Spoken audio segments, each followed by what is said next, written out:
ہمارے ہاں کیا ہوتا ہے، ایک بڑا آدمی جو ہوتا ہے وہ کوئی بات کر رہا ہو، چھوٹا بچہ اگر کوئی رائے دے، بعض اوقات ذہن مان بھی رہا ہوتا ہے کہ اس کی رائے صحیح ہے، لیکن بندہ کہتا ہے کہ اگر میں نے اس کی بات مان لی تو شاید میری انسلٹ ہو جائے گی، میرا مرتبہ کم ہو جائے گا، یہ مجھ سے زیادہ بہتر سمجھا جائے گا۔ ایسی بات قطعاً نہیں ہے۔ دیکھیں اگر اللہ کے نبی کے ساتھ ایسے ہو سکتا ہے تو پر باقی لوگوں کا علم جو ہے وہ کس گنتی کے اندر ہے، کس شمار کے اقدار کے اندر ہے۔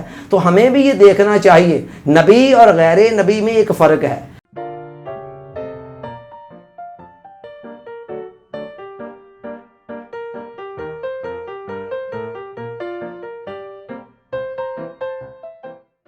ڈیئر آڈینس، السلام علیکم۔ حضرت داؤد علیہ السلام بنی اسرائیل کے ایک جلیل القدر پیغمبر ہیں۔ قرآن مجید میں آپ کا تذکرہ 9 صورتوں کے اندر 16 مقامات پر آیا ہے۔ ان میں سورہ البقرہ، سورہ النساء، سورہ المائدہ، سورہ الانعام، الاسراء، انبیاء، نمل اور سبا اور سواد وغیرہ شامل ہیں۔ ان کے اندر حضرت داؤد علیہ السلام کا ذکر کہیں تفصیلاً آیا ہے اور کہیں اجمالاً آیا ہے۔ اللہ تعالیٰ نے قرآن مجید میں فرمایا تِلْکَ الرُّسُلُ فَضَّلْنَا بَعْضَهُمْ عَلَىٰ بَعْضٍ، یہ جو انبیاء ہیں، رسل ہیں، ہم نے ان میں سے بعض کو بعض پر فضیلت عطا فرمائی ہے۔ مطلب یہ ہے کہ اللہ تعالیٰ نے کسی نبی کو کوئی خصوصیت عطا فرما دی۔ کچھ خصوصیات تو مشترکہ ہیں نا، مثلا علم و حکمت کا ہونا، اس کے علاوہ بعض خصوصیات ایسی ہیں جس میں جدا جدا گانا اللہ تعالیٰ نے فضیلتیں عطا فرمائی، کسی کو ایک دے دی، کسی کو دوسری دے دی۔ حضرت داؤد علیہ السلام کو بھی اللہ تعالیٰ نے کئی ایسی یونیک قسم کی خصوصیات عطا فرمائی جن کی بنا پر تاریخ کے اندر آپ کی ایک شخصیت ایک خاص تاثر کی حامل ہے۔ حضرت داؤد علیہ السلام بچپن سے ہی بہت زیادہ ذہین و فطین بھی تھے، اور اس کے علاوہ غور و فکر کرنے والے، تفکر و تدبر کرنے والے تھے، اور اس کے ساتھ ہی ساتھ بہت بڑے بہادر بھی تھے، شجاع بھی تھے۔ اور اس کا اندازہ آپ یہاں سے لگائیں کہ اوائل عمری کے دور میں ہی، اپنی زندگی کے ابتدائی حصے میں ہی، حق و باطل کے ایک معرکے میں انہوں نے دشمن فوج کے سب سے بڑے پہلوان جالوت، جس سے لڑنے سے ہر کوئی ڈر رہا تھا، بنی اسرائیل کے بڑے بڑے بہادر اور جنگجو بھی ڈر رہے تھے، حضرت داؤد علیہ السلام نے ان کو قتل کر دیا۔ قرآن نے بھی اس واقعہ کا ذکر کیا۔ حضرت داؤد علیہ السلام سے پہلے بنی اسرائیل کے خاندان میں دستور یہ چلا آ رہا تھا کہ حکومت ایک خاندان میں تھی اور نبوت اور رسالت اللہ تعالیٰ دوسرے خاندان کو دیے ہوئے تھا۔ داؤد علیہ السلام کی ذات میں آ کر اللہ تعالیٰ نے دونوں کو جمع کر دیا، آپ کو ایک طرف حکومت بھی عطا فرما دی، اور اس کے ساتھ ہی ساتھ نبوت و رسالت کی جو فضیلت کا تاج ہے وہ بھی آپ کے سر پر رکھ دیا۔ اللہ تعالیٰ نے قرآن مجید میں اسی نقطہ کی طرف اشارہ کرتے ہوئے فرمایا وَآتَاهُ اللَّهُ الْمُلْكَ وَالْحِكْمَةَ وَعَلَّمَهُ مِمَّا يَشَاءُ، کہ اللہ تعالیٰ نے داؤد علیہ السلام کو ملک بھی دیا یعنی حکومت بھی دی، اور اس کے ساتھ ساتھ حکمت بھی دی یعنی نبوت بھی دی، اور جو کچھ بھی چاہا اس کو سکھا دیا۔ ایک اور جگہ پر فرمایا وَشَدَّدْنَا مُلْكَهُ، ہم نے ان کی حکومت کو مضبوط بنایا، یعنی حکومت بھی بڑی پختہ اور مضبوط قسم کی اور اعلیٰ درجے کی دی۔ وَآتَيْنَاهُ الْحِكْمَةَ، اور انہیں حکمت بھی عطا فرمائی، وَفَصْلَ الْخِطَابَ، اور ان کو بولنے کا سلیقہ اور قرینہ بھی عطا فرمایا کہ گفتگو بڑی مؤثر کیا کرتے تھے۔ سو حضرت داؤد علیہ السلام کے اندر اللہ تعالیٰ نے نبوت اور بادشاہت کو جمع کر دیا۔ اس کے علاوہ آپ اگر غور کریں تو قرآن مجید کے اندر حضرت آدم علیہ السلام کے بعد، حضرت آدم علیہ السلام کے علاوہ حضرت داؤد علیہ السلام وہ واحد پیغمبر ہیں جن کو قرآن کے اندر خلیفہ کہا گیا۔ فرمایا یا داؤد انا جعلناک خلیفۃ فی الارض، اے داؤد ہم نے آپ کو زمین کے اندر خلیفہ بنایا ہے۔ چونکہ دونوں قسم کی فضیلتیں اللہ تعالیٰ نے جمع کر دی تھی، دنیاوی بادشاہت بھی اور ساتھ ساتھ نبوت بھی، چنانچہ آپ کو فرمایا گیا کہ آپ کو ہم نے خلافت دی ہے۔ اور حضرت داؤد علیہ السلام کی شخصیت کے اندر اتنا روب تھا، دبدبا تھا کہ خالی آپ کی حکومت انسانوں پر نہیں تھی بلکہ جنات بھی آپ کے تابع تھے، حتیٰ کہ پہاڑ اور پرندوں تک کو بھی اللہ تعالیٰ نے تابع فرما دیا تھا۔ فرمایا وَسَخَّرْنَا مَعَ دَاوُودَ الْجِبَالَ يُسَبِّحْنَ وَالطَّيْرَ، کہ ہم نے پہاڑوں اور پرندوں کو بھی حضرت داؤد علیہ السلام کے لیے مسخر کر دیا تھا۔ جب وہ اللہ کی تسبیح کرتے تھے تو یہ پرندے اور پہاڑ بھی ان کے ساتھ اللہ کی تسبیح بیان کیا کرتے تھے۔ پھر اللہ تعالیٰ نے آپ کو آواز بڑی خوش لہان قسم کی دی تھی، اور وہ آج تک ان کی آواز جو ہے وہ ضرب المثل بنی ہوئی ہے۔ آج بھی کسی کو لوگ دیکھتے ہیں نا اچھی انداز میں قرات کر رہا ہے تو کہا جاتا ہے یہ لہن داؤدی ہے جس میں بندہ یہ تلاوت کر رہا ہے۔ اسی طرح حضور علیہ السلام نے حضرت ابو موسیٰ الاشعری کو خوش رہانی کے ساتھ تلاوت کرتے ہوئے دیکھا تو آپ نے بھی یہی تمثیل دی حضرت داؤد علیہ السلام کی کہ تمہاری آواز کے اندر جو ہے وہ خوش رہانی حضرت داؤد علیہ السلام کی خوش رہانی کی جو جھلک ہے وہ دکھائی دے رہی ہے۔ تو اللہ تعالیٰ نے ان کو اس طرح کی خوش رہانی بھی عطا فرمائی تھی۔ چنانچہ جب وہ حمد باری تعالیٰ کے ترانے بلند کیا کرتے تھے تو کیا پہاڑ کیا پرندے ان کی آواز میں اتنی خوش رہانی تھی، وہ سارے بھی ساتھ مل کر ہم آواز ہو جایا کرتے تھے اور ایک سما بند جایا کرتا تھا۔ قرآن کہتا ہے وَلَقَدْ آتَيْنَا داؤد منا فضلا، ہم نے داؤد علیہ السلام کو اپنی طرف سے فضل عطا فرمایا، فضیلت عطا فرمائی۔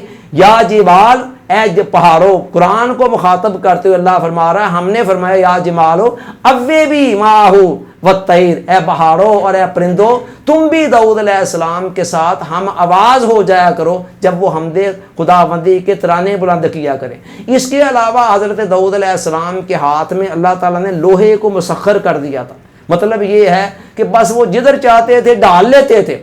لوہے کے حوالے سے اس زمانے کے اندر جنگیں آپ جانتے ہیں تلواروں سے، تیروں سے، نیزوں سے لڑی جاتی تھی۔ چنانچہ جنگ کے اندر حفاظت کے لیے ایک لباس پہنا جاتا تھا جو لوہے سے بنتا تھا، جس کو لوہے سے بنی ہوئی زرہ کہا جاتا تھا۔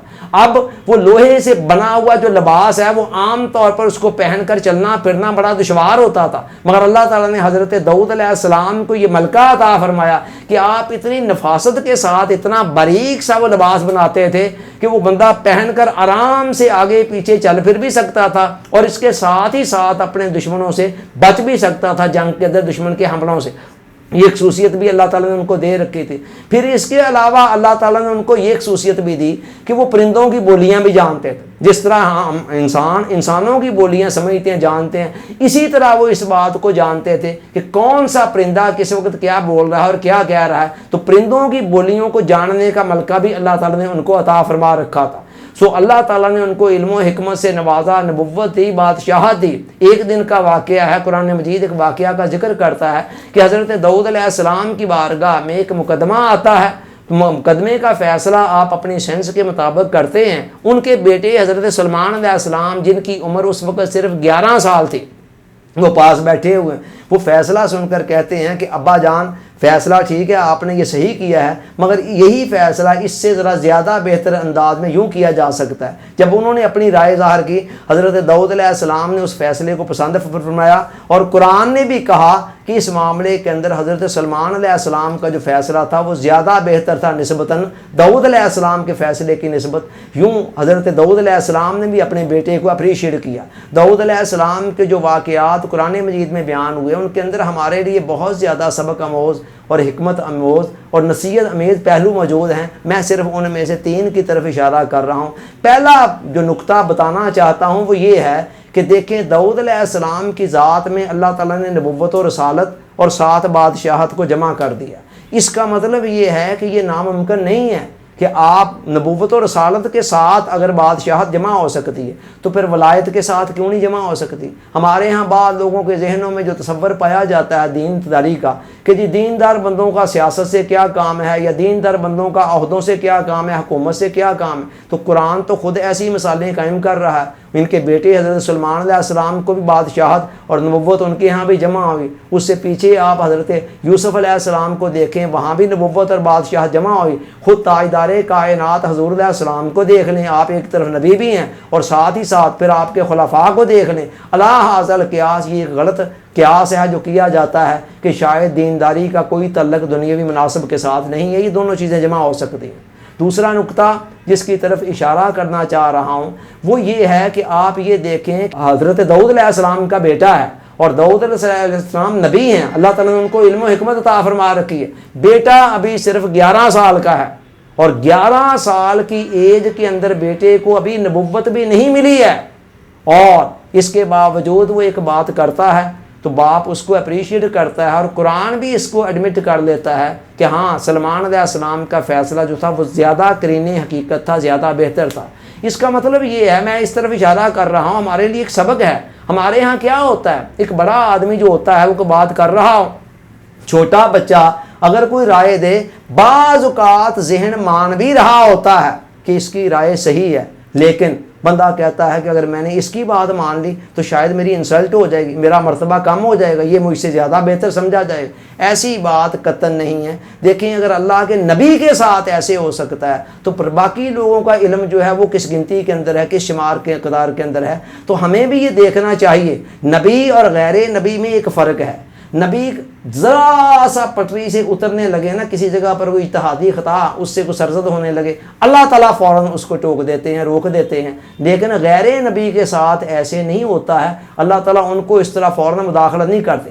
وجہ یہ ہے کہ نبی کا اسوہ اس کی پوری امت کے لیے ایک نمونہ ہوتا ہے، باقی کسی کا اسوہ جو ہے چونکہ پوری امت کے لیے اس طرح کا نمونہ نہیں ہوتا ہے، لہٰذا اللہ تعالیٰ دوسرے معاملات کے اندر ایسی مداخلت نہیں کرتے ہیں۔ تو ہمیں بہرحال کچھ نہ کچھ سپیس رکھنی چاہیے، اس بات کی گنجائش رکھنی چاہیے کہ ہم یہ سوچ لیں کہ کوئی دوسرا بندہ ہے، اس کی رائے ہم خواہ علم و فضل کے جس بھی مرتبے پر ہیں، اس کے باوجود ایسے ہو سکتا ہے کسی جگہ پر ہم غلطی کر جائیں، اس کو ایڈمٹ کر لینے میں کوئی حرج نہیں ہے۔ Thanks for watching.